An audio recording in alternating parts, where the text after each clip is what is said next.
Hello, welcome to Living and Active. This is going to be, in case you can't guess by what you're looking at, this is going to be a video on the Motel's new machine playlist. I I just got this in today, and I literally just got it out of the box, and I am already absolutely fascinated by this particular machine. It doesn't have any recognizable branding on it so far that I have seen. It has the original hand crank, but the hand crank is offset instead of mounting to the center, the back of the machine, and then the arm engaging a from that crank wheel being centered on the back. It's offset. I've already tried to crank it a couple times. It's stuck. It's who knows how long ago since it was last used. Seeing if I can see any marks in the viewfinder easier than I was able to see them in person, and I am not thinking that I will. This is definitely early 20th century. I mean, very, very early 20th century, if not late. And I know I said this with the new home midget machine. I was way off. I think the tiny little travel sewing machine that I was all excited about being from the 1870s. I think that was deliberately modeled to look a lot older than it was, which is a choice. People can do that. But I'm looking and I'm focusing on the table here for a very specific reason. If you don't know, when you're looking at antique sewing machines from around this period, instead of the regular bobbin like can be found in more modern machines. Excuse the extreme close-up. I have to activate my release here. They have these things, which is a shuttle. Well, it's actually it's a shuttle that carries a bobbin. The only reason I know this is in here is because I started playing with it before I grabbed the camera, and then the more I saw, the more I wanted to grab the camera. Looking at it, it looks like there is a bobbin in there. I don't know how much thread's on the bobbin, but that little piece right there is the shuttle. And on machines, hang on. This would be hard to do with two half hands, and I'm only using one. Okay, that's as good as it's going to get. But on machines that are after, say, about 1918, 1920, somewhere in there, the shuttle that you just saw runs back and forth in a half moon shape in an arc, from back to front and back and forth like that, and that's called a vibrating shuttle. This system is a transverse shuttle. It goes from side to side underneath, like almost directly underneath the needle plate. So if you see an antique sewing machine that has removable covers that go long ways in relation to the machine, that is a transverse shuttle machine, and it actually means it's quite a bit older than the vibrating shuttle, which is the one that's going short ways across the deck. The other things that are unusual, this has the bobbin winder here. I'm probably going to have to come out a little bit, but the bobbin winder here has, I guess, a keeper. The way this is supposed to work is the bobbin is basically a rod with two flat ends that goes inside the shuttle that I showed you. And then on most of the bobbin winders for this type of machine, you pull out this stop here and you set the bobbin in between these 2 points, and then the spring tension holds it in place, and then you move it so that this wheel makes contact with this wheel and spins it, and then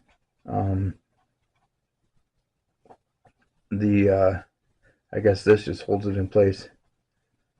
But then there's supposed to be an arm that goes back and forth the length of the bobbin and fills it evenly with thread.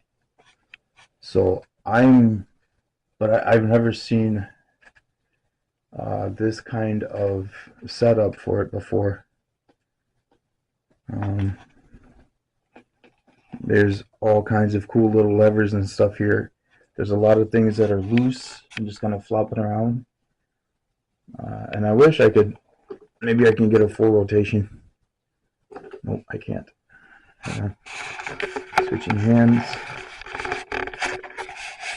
All right.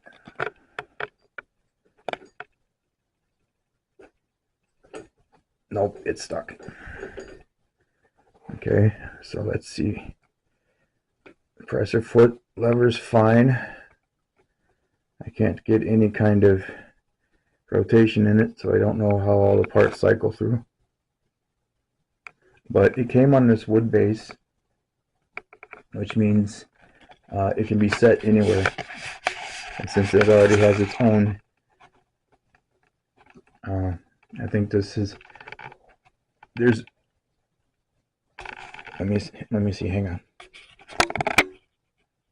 I don't know if it looks better in the light, but if you can see, there's actually mother of pearl inlay in the detail work on the edges of the table on this machine. Oh wait, I said there wasn't anything identifying it. That's not a Singer badge. What does that say? Brick something. Okay, so it's German. B-R-I-K. I would have to take it apart to actually read that whole thing. I don't know if you can see it, but yeah, there's a plate there. It might have a year stamped on it, but if it does, I can't see it. They've got an information plate here that doubles as an oil port or oil access panel. Very plain faceplate. Front tension disc assembly. So that must mean that the thread goes from either of these posts up to here and then down the front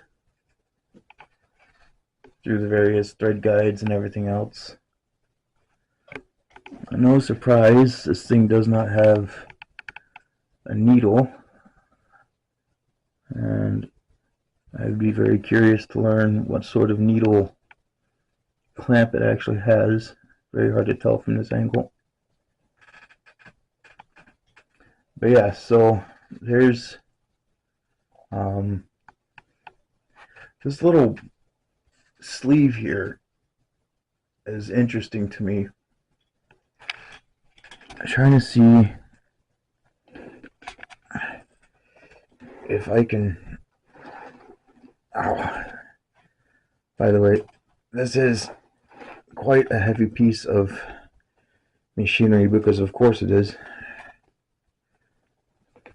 because of the time it was made. See if there's any more details here. I can actually see in the viewfinder things that I can't see with my eyes in terms of the detailing. Wow, look at that pattern. I really hope that stays. I hope that's just grime covering it and I don't actually wash away that. Look at that. That is actually quite fantastic in terms of the paint. And then here's more of that inlaid mother of pearl detail. But yeah, the very blocky styling of the head, more angular but still kind of more curved, and the fact that this whole panel, you can see the screw here and the screw here. I'll pull back a little bit. Take these two screws off, this whole side of the machine comes out for access to the drive rods and the grease points. So that puts it at definitely pre 1920, probably I'd say first decade of the 1900s, if not earlier. This here, right here, it looks like a belt guard, but it's not. There's no belt on this thing. There's no reason for a belt on this thing. Oh, wait, maybe. I was wrong. Okay, look at this. So this is a hybrid. It looks like 100-something years ago. Maybe you can see it. Quite some time ago, somebody had the same idea I have now. Okay, so this blank, this wood platform that it's sitting on, would have gone into a table and would have been mounted into, that this would have served as like an insert. So you could have a generic table and then have any number of machines set into it with the blank thing that's set. Or am I wrong again? I am wrong again. I'm tempted to just record this whole thing over by how many bad calls I've made, but this is actually the base of a bentwood box, as I should have been able to see right away from the locking mechanisms and latch points on either side. So this is the base of a... This is fantastic. What's confusing is that this is the base of a case, of a heavy wooden case, and it has a pathway for the belt of a treadle table to go through, catch the wheel, and that's why, to go through back here behind the hand wheel. And that's why this belt guard is here. There's a pulley underneath this housing that the treadle belt would have gone over. So this was both. I wasn't wrong in either guess. This was both. This was, it came to whoever had it, whoever purchased it. Here we have a pin that pulls out, and then the handle flips in, so you can actually put the lid on the case and store it protected. But it got to the home of whoever bought it inside the case. It was probably a very ornate, beautiful wooden case, judging by the stock the rest of it's made of. And then it could either sit on top of just a regular table, or it could actually be lowered down inside of the top of a treadle machine table, or treadle base, have the belt run through those holes, and then this belt guide was here, obviously to protect the belt and keep it in place where it's supposed to be. But if someone didn't have a treadle base, they still had the option to use the hand crank. And that's, by the way, let's get a little bit nerdy on the design of this hand crank here. Most of the ones that I see, especially the modern reproductions, it's just a flat, the handle of the crank is just a flat shaft. And it still has all of the things, like you pull the pin and you can move it out to get it out of the way of the case or whatever. And so it's still hinged. It still has that detent pin that you can pull and either extend or house the handle or whatever. But it actually has, as you can see, here's the mounting screw, and here's a cap. So to get a lower profile on the handle, they actually machined into the handle a recess for the screw to go into, and it looks like it's something that would have been at least lightly oiled, and then that way the screw can turn and the handle itself can have a lower profile. And it's all integrated. It just locks into place there and protects the main shaft and the screw from undue wear and whatever else. This is just a well-made machine. I'm very happy with this. I found this on Etsy, I believe.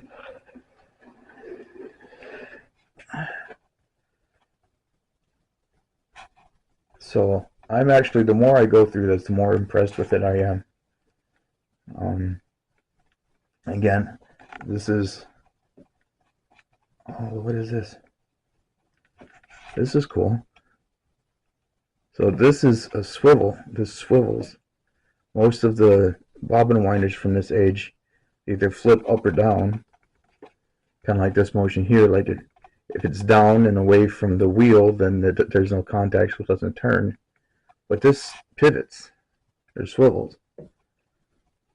So I wonder how it stays. There's got to be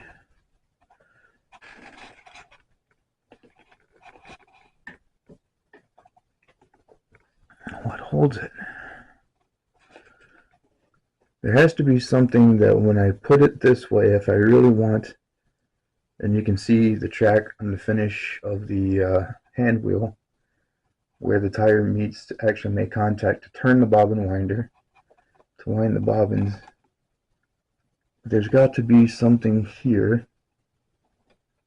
Oh, I get it. Okay, so this swivels here, and then this comes up. Maybe. Okay, so it looks like this comes up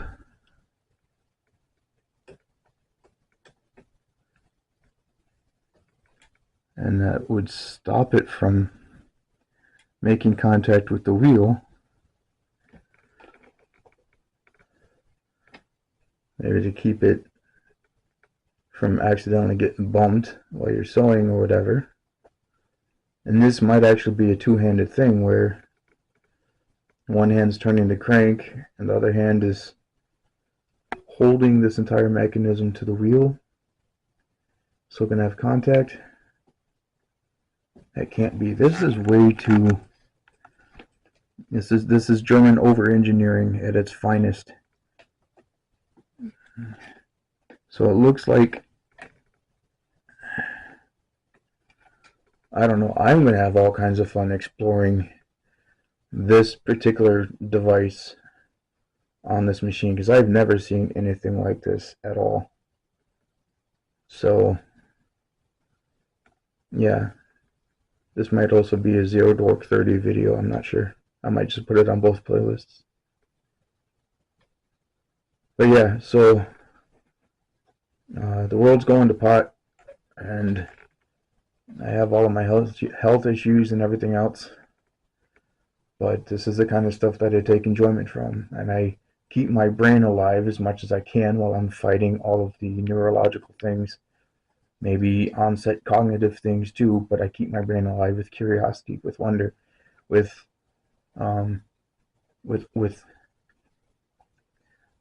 opportunities to force feed myself some kind of joy or spark of anything out of the ordinary and stuff like this. Meeting new people, making new friends, whatever. This is these are the these are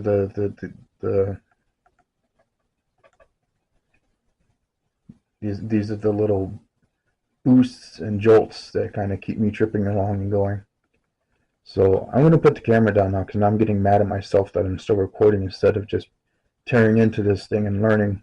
So enjoy. I hope you saw something interesting or got some kind of back out here so you can see the whole thing. Anyway, I hope you got some kind of enjoyment or something out of this video. Hebrews 11:6, without faith it is impossible to please God, because those who come to God must believe that He is, and He is rewarder of those who seek Him.